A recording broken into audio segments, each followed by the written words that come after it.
தலைமுறைகள் கடந்தும் 48 வருடங்களாக சுவையான சமையலுக்கு மக்களின் அபிமானம் Sakthi Masala. Welcome to imperfect show finance.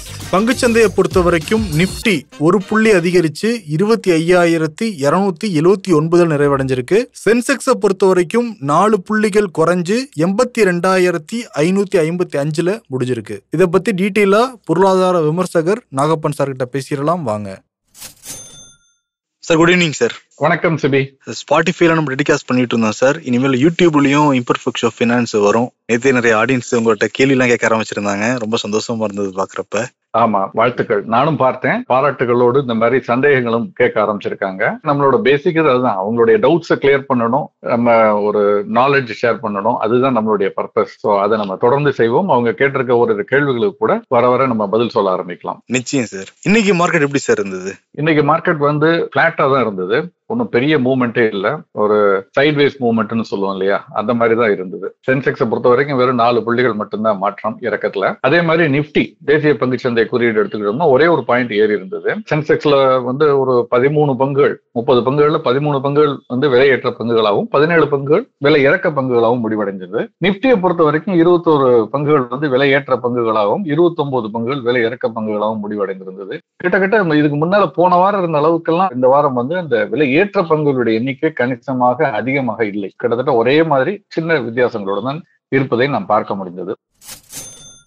Sir கடந்த 10 நாட்களா இன்னைக்கு சேர்த்து கூட பாசிட்டிவ்ல தானே சார் டெய்லியும் மார்க்கெட்டே முடியுது? நிச்சயமா 10 நாட்களுக்கு மேலாக தொடர்ந்து பங்குச்சந்தை ஏற்றத்தில் தான் இருக்கு. ஒரே ஒரு நாள் மட்டும் ஒரு நாட்கள் ஒரு ரொம்ப சின்ன ஏற்ற இறக்கங்களோடு இருந்தது. பட் நம்ம இந்த குறியீட்டை தாண்டி பார்க்கணும், இண்டெக்ஸை தாண்டி பார்க்கணும். அதுதான் நம்ம தொடர்ந்து பேசிக்கிட்டு இருக்கிறது. அதுதான் பிராடர் மார்க்கெட்னு சொல்லக்கூடியதை பிரதிபலிக்கிறது. இன்னைக்கு பாத்தீங்கன்னா Nifty, next 50, mid cap select, இது எல்லாமே பிளாட்டா இருந்தது. பேங்க் அந்த குறியீடுகள் ஒட்டுமொத்த சந்தை எடுத்துக்கிட்டோம்னா இன்னைக்கு 2800க்கு மேற்பட்ட பங்குகள் வணிகமானதுல கிட்டத்தட்ட 1400 பங்குகள் விலை ஏற்ற பங்குகளாகவும் 1300 பங்குகள் விலை இறக்க பங்குகளாகவும் அட்வான்ஸ் ஆகி டிக்ளைனும் இருந்தது. சோ அந்த முன்னிருந்த அளவுக்கு ஒரு அதிகமான எண்ணிக்கையில பங்குகள் விலை ஏற்றத்திலேயே மிக குறைவான பங்குகள் விலை இறக்கத்திலையும் இல்லைங்கிறது பரந்த சந்தையில ஒரு தேக்க நிலையை காட்டுறதான் நான் போன வார கடைசியில இருந்து நான் சொல்லிட்டு இருக்கேன். அந்த நிலை தான் இன்னைக்கு தொடர்றதாகவும் நான் பாக்குறேன். எந்த செக்டர் சார் இன்னைக்கு பெர்ஃபார்ம் பண்ணதுன்னு நம்ம பார்க்கலாம். 2 செக்டர் பாசிட்டிவா இருந்தது குறிப்பிடத்தக்க வகையில.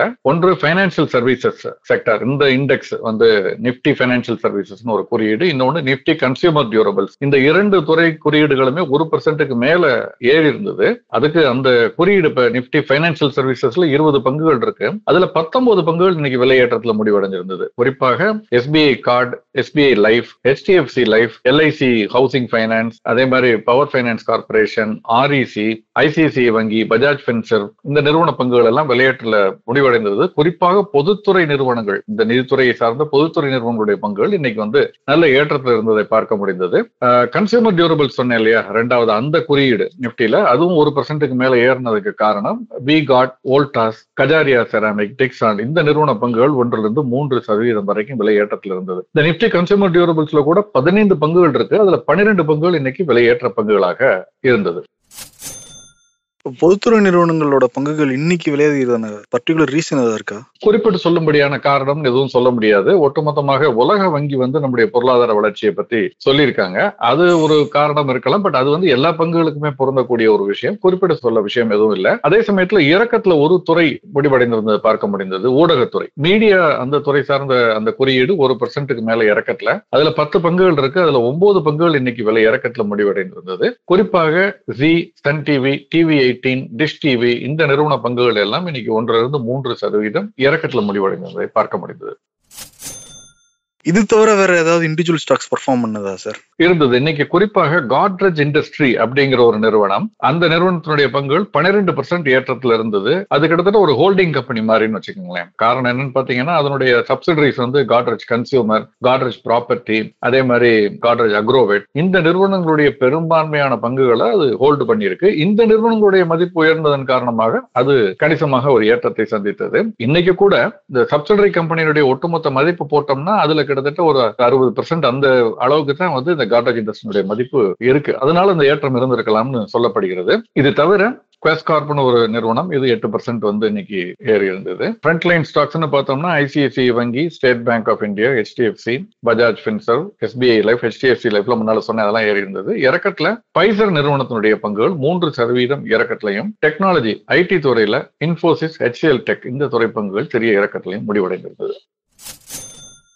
கமாடிட்டியை பொறுத்த வரைக்கும் சார், வெள்ளி, தங்கம், crude oil, gold and silver இதுல வந்து பெரிய மாற்றங்கள் எதுவும் இல்லை. சில்வருடைய விலை ஒரு இறக்கத்தை சந்திச்சிருந்தது. கிட்டத்தட்ட ஒரு 0.75% இறக்கத்துல 84,000 ரூபாய் வந்து டிசம்பர் மாத ஒப்பந்தம் MCX சந்தையில வர்த்தகம் ஆகிக்கிட்டு இருக்கு. இது வந்து சர்வதேச சந்தையில குறிப்பாக நம்ம பார்த்தோம், போன வாரம் $30 மேல இருந்தது. இந்த வார துவக்கத்துல $30 கீழே $29 ஒட்டி இன்னைக்கு $28.50 கிட்டத்தட்ட இந்த ஒரு வாரத்துக்குள்ள ஒரு 7-8% வீழ்ச்சியை வெள்ளியினுடைய விலை சந்தித்திருக்கிறது. அது இங்க சில்வர் ETF-லையும் பார்த்தோம்னா 83 ரூபாய் இருந்த ETF இன்னைக்கு 80 ரூபாய் ஒட்டி வணிகம் நடப்பதை பார்க்க முடிகிறது.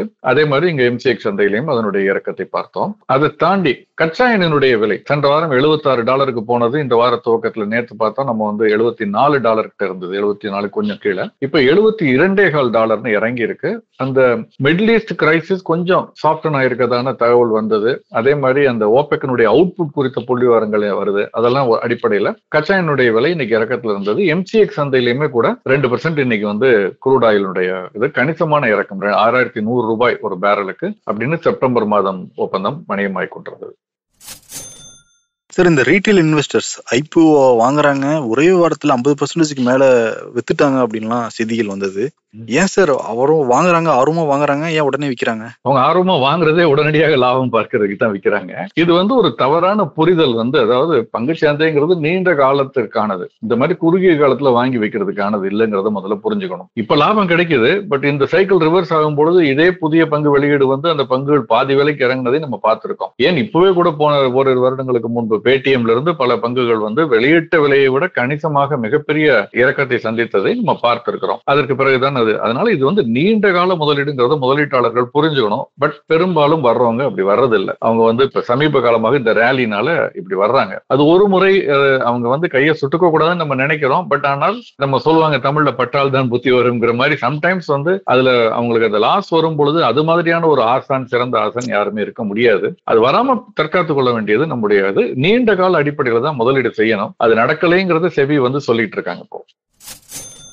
அதே மாதிரி SIP மியூச்சுவல் ஃபண்ட் எல்லாமே குறைஞ்சது 250 ரூபாய்க்கு மேலதான் பண்ண முடியுங்கிற மாதிரி செபி தான் சொல்லியிருக்காங்களா? இல்ல, அது செபியினுடைய தலைவர் வந்து ஒரு மீட்டிங்ல அவங்க இது பண்ணும்பொழுது அவங்க சொல்லியிருக்கிறது என்னன்னா, குறைந்தபட்சம் இப்ப 500 ரூபாய்னு இருக்கிறது 250 ரூபாயாக வந்து அவங்களே இந்த மியூச்சுவல் ஃபண்ட் நிறுவனங்களே மாற்றுவதற்கான காலகட்டத்தை நோக்கி சென்று கொண்டிருக்கிறோம் சொல்லியிருக்காங்க. ஆனால் ஏற்கனவே பாத்தீங்கன்னா டெக்னாலஜி மொபைல் ஆப் மூலமாக இவன் 100 ரூபாய்க்கு கூட வாங்குறதுக்கெல்லாம் வந்து சில AMCs வந்து அதை அறிமுகப்படுத்தின. பட் அது வந்து பெரிய அளவுல டேக் ஆஃப் ஆகல. மியூச்சுவல் ஃபண்ட் வரும்போது ஒரு குறைந்தபட்சம் ஒரு 1000 ரூபாய் 2000 ரூபாய்ங்கிறது தான் வர்றாங்களே தவிர ரொம்ப குறைவான முதலீடுங்கிறது ரொம்ப சிறு முதலீட்டாளர்கள், அவங்களுக்கு இன்னும் இதை பற்றிய நாலேஜ் வந்து போய் சேரல. ஆனால் அது ஒரு காலகட்டம் வரும்பொழுது இது வந்து அவங்க சிட் ஃபண்ட் கட்டுற மாதிரி வரும்பொழுது மாதாந்திரம் இல்லாமல் வாரம் 250 ரூபாய் 100 ரூபாய்னு போடுறது அதற்கான வாய்ப்புகள் இருக்கு. அது ஒரு விதத்துல நல்ல விஷயம் தான். இருந்தாலும் அவர்களை அந்த லெவல்ல இருக்கவங்களை எஜுகேட் பண்ணி இதுல இருக்க ரிஸ்கை எடுத்து சொல்லி அப்புறம் தான் அந்த அளவை குறைக்கணும். இல்லைன்னா ரொம்ப சிறிய போஸ்ட் ஆபீஸ்ல சேவ் பண்றவங்க உறுதியா இருக்கும் நம்பிட்டு இதுல வந்து போட்டுட்டு ஏமாந்துடக்கூடாது. இது மாதிரி ஜிண்டால் ஃபேமிலிக்கு ஏதாவது சோகாஸ் நோட்டீஸ் கொடுத்திருக்காங்களா சார் செபி? அதாவது இது வந்து உறுதி செய்யப்படாத ஒரு தகவல். அதாவது JSW சிமெண்ட்ங்கிறது அவங்களுடைய அந்த குழுமத்தினுடைய நிறுவனம். அவங்க ஒரு 4000 கோடிக்கு புதிய பங்குகளை வெளியிடுவதற்காக செபியை அணுகும் பொழுது அது வந்து இப்ப தற்காலிகமாக நிறுத்தி வைக்கப்பட்டிருக்கிறதாக தகவல் வந்திருக்கு. காரணம் என்னன்னா, அதுல ஒன் ஆஃப் த அவங்க இந்த குழுமத்தை சேர்ந்த சஜன் ஜிண்டால் அவர் அவங்க குடும்பத்துல வந்து இருக்கக்கூடிய சில நிறுவனங்கள், ஹெக்ஸா செக்யூரிட்டிஸ் அண்ட் ஃபைனான்ஸ் இந்த மாதிரி நிறுவனங்கள்ல அதுக்குள்ள இருக்கக்கூடிய ஃபைனான்சியல் டிரான்சாக்ஷன்ஸ் இருக்குல்ல, இன்டர்ஸ்டேட் டிரான்ஸ்ஃபர் ஆஃப் இன்வெஸ்ட்மெண்ட்ஸ் சொல்றது, ஒரு இருக்கக்கூடிய முதலீட்டை இன்னொன்னுக்கு மாத்துறது, அதுக்கு ஒரு மதிப்பு போட்டு இந்த மாதிரியான சில விஷயங்கள்ல முறைகேடுன்னு சொல்லலாமான்னு தெரியல. ஆனால் அது வந்து ஒரு முறையாக செய்யப்படவில்லை, ரெகுலேட்டரி வயலேஷன் சொல்றாங்க. அதை தாண்டி நடந்திருப்பதாக அதை வந்து செபி ஆராய துவங்கி இருப்பதாக தகவல் வந்திருக்கு. அதன் அடிப்படையில இதை வந்து இப்போதைக்கு நிறுத்தி வச்சிருக்காங்கன்னு சொல்றாங்க. அதுதான் இப்போதைக்கு இருக்கக்கூடிய ஒரு தகவல். அந்த மெம்பர்ஸுக்கு வந்து ஷோகாஸ் நோட்டீஸ் கொடுக்கப்பட்டிருப்பதாகவும் ஊடகங்கள்ல வந்து தகவல் வெளியாகி இருக்கிறது. செபியோடைய தலைவர் மேலே காங்கிரஸ் கட்சிக்காரங்க குற்றச்சாட்டு வச்சிருந்தாங்க. ஐசிஐசிஐ பேங்க்ல இருந்து அவங்க வந்து பணம் வாங்கியிருக்கிறதா குற்றச்சாட்டு வந்தது. இப்போ ஐசிஐசிஐல இருந்து கிளாரிபிகேஷன் கொடுத்துருக்காங்களா சார்? ஐசிஐசிஐ நிறுவனம் வந்து கிளாரிபிகேஷன் கொடுத்துருக்காங்க. அவங்கள்ட்ட வேலை பார்த்த வரைக்கும் அவங்க சம்பளம் கொடுத்தோம், அதற்கு பிறகு நாங்க எதையுமே கொடுக்கல. அந்த காலகட்டத்திற்கான எலிஜிபிலிட்டி இருக்கு இல்லையா, அதற்கான போனஸ் அல்லது ஊக்கத்தொகை அல்லது எம்ப்ளாயி ஸ்டாக் ஆப்ஷன், இந்த மாதிரி விஷயங்கள் வந்து ஓரிரு ஆண்டுகளுக்கு பிறகுதான் வெஸ்ட் ஆகும். இப்ப மிகப்பெரிய நிறுவனங்கள் என்ன பண்ணுவாங்கன்னா போனஸை டிக்ளேர் பண்ணி அல்லது எம்ப்ளாயி ஸ்டாக் ஆப்ஷனை டிக்ளேர் பண்ணிட்டு உடனடியாக கொடுக்க மாட்டாங்க. ஏன்னா அதை வாங்கிக்கிட்டு அவங்க இன்னொரு நிறுவனத்துக்கு வேலைக்கு போயிருவாங்கிறதுனால அதை அனௌன்ஸ் பண்ணிடுவாங்க. ஆனால் இது அடுத்த ஆண்டு கொடுக்கப்படும், அதற்கு அடுத்த ஆண்டு கொடுக்கப்படும், 2 ஆண்டுகளில் இது முதிர்வடையும், 3 ஆண்டுகளை முதிர்வடையும் சொல்லி கொடுப்பாங்க. அது அந்தந்த காலகட்டங்களில் வரும்பொழுது அதற்கான பணத்தை கட்டியோ அல்லது இலவச பங்கா இருந்தா இலவசமாகவோ அது அவங்க அக்கௌண்ட்ல வந்து விழுகும். இப்படித்தான் கொடுக்கப்பட்டிருக்கிறதே தவிர அவருக்கு சம்பளமாகவோ ஊதியமாகவோ அவர் வேலை பார்க்காத செபி தலைவராக இருந்த காலகட்டத்திலேயோ அல்லது முழு நேர உறுப்பினராக இருந்த காலகட்டத்தில் நாங்க எதுவும் கொடுக்கல அப்படின்னு ஐசிஐசிஐ வங்கி சொல்லியிருக்காங்க. இது ஒரு தெளிவான கிளாரிபிகேஷனா இருக்கிறதுனால இந்த பாயிண்ட்ல இவங்க இப்ப இனிமே இதுக்கப்புறம் செபியினுடைய தலைவர் இது குறித்து எதுவும் வந்து இது வரைக்கும் கருத்து சொன்னதாக தெரியல. பட் ஐசிஐசிஐ வங்கி இந்த கருத்தை வெளியிட்டு இருக்கிறது. இதனுடைய வெராசிட்டியை நிச்சயமாக இப்ப குற்றச்சாட்டை வைத்தவர்கள் அதுக்கு தகுந்த ஒரு பதிலை கொடுப்பாங்க, அல்லது அவங்க இது தவறுங்கிறத நிரூபிக்க வேண்டிய கடமை அவங்கள்ட்ட இருக்கு. உண்மை வெளிவராமல் போகாதுன்னு நான் நம்புறேன். வேர்ல்டு பேங்கை பத்தி முன்னாடி சொன்னீங்க சார், அவங்க ஏதோ தரவு வெளியிட்டிருக்காங்க இந்தியா பொருளாதாரத்தை பத்தி அப்படின்னு. அது என்ன சார் தரவு? உலக வங்கி வந்து நம்முடைய பொருளாதார வளர்ச்சி நடப்பாண்டுல முன்பு சொன்னதை விட இப்ப வந்து 0.40% அதிகமாக இருக்கும். நம்முடைய பொருளாதார வளர்ச்சி 6.60 சொல்லியிருந்தது, இப்பொழுது 7% இருக்கும். ஏன்னா நம்முடைய மான்சூன் வந்து ஓரளவு நார்மலா இருக்கும், நல்லா இருக்கும்னு எதிர்பார்க்கப்படுகிறது. 2வது நம்முடைய இந்தியர்களுடைய கன்சம்ஷன் அந்த பேட்டர்ன், அந்த அடிப்படையிலையும் இதெல்லாம் வச்சு அவங்க வந்து ஒரு கணக்கிட்டு 7% நம்மளுடைய பொருளாதார வளர்ச்சி இருக்கும் சொல்லியிருக்காங்க. நம்ம ஏற்கனவே ஃபிட்ச் ரேட்டிங் மற்ற இதெல்லாம் போன வாரம் பார்த்தோம். எதுவுமே அவ்வளவு நெகட்டிவா இல்ல, ஓரளவு பாசிட்டிவா இருக்கிறத நம்ம பார்க்க முடிகிறது. அதனால வந்து இதுவும் ஓரளவு பொதுவாக நான் சர்வதேச அந்த அமைப்புகள் சொல்வது அவ்வளவு தூரம் நான் சீரியஸா எடுத்துக்கிறது இல்லை. ஏன்னா அவர்களை ஒவ்வொருத்தருக்கும் ஒரு வெஸ்டட் இன்ட்ரெஸ்ட் இருக்கு. பட் நம்ம பொருளாதாரம் ஃபார்மலைசேஷன் சொல்லக்கூடிய அதை வந்து நோக்கி சென்று கொண்டிருக்கிறது கடந்த சில ஆண்டுகளாக. அந்த ஃபார்மலைசேஷன்ல வந்து ஏற்கனவே இந்த பொருளாதார வளர்ச்சி உள்ள இருந்திருக்கும், ஆனால் அது அந்த எண்களில் பிரதிபலித்திருக்காது. இப்ப அது வந்து எண்களில் பிரதிபலிக்கிறது. ஜிஎஸ்டி மூலமாக அது அதிக பேர் வந்து இன்கம் டாக்ஸ் கட்டுறதுனால இன்கம் டாக்ஸ் கட்டுற தொகை அதிகரிச்சிருக்கு. இந்த மாதிரி பல விஷயங்கள் நடக்குது. இதன் காரணமாக இந்த வளர்ச்சியில் அது வந்து பிரதிபலிக்குதுன்னு நான் நினைக்கிறேன். சார் லாஸ்டா நம்ம நேரு ஒரு கேள்வி வந்து கேட்டிருந்தாரு. இந்த மாதிரி இன்வெஸ்ட் பண்றவங்க, ஷேர் மார்க்கெட் இன்வெஸ்ட் பண்றவங்க 1,25,000 மேல வந்து போச்சுன்னா டாக்ஸ் செலுத்தணுமா அப்படின்லாம் கேட்டிருந்தாரு. இதற்கான பதில நீங்க நாளைக்கு சொல்லுங்க சார்.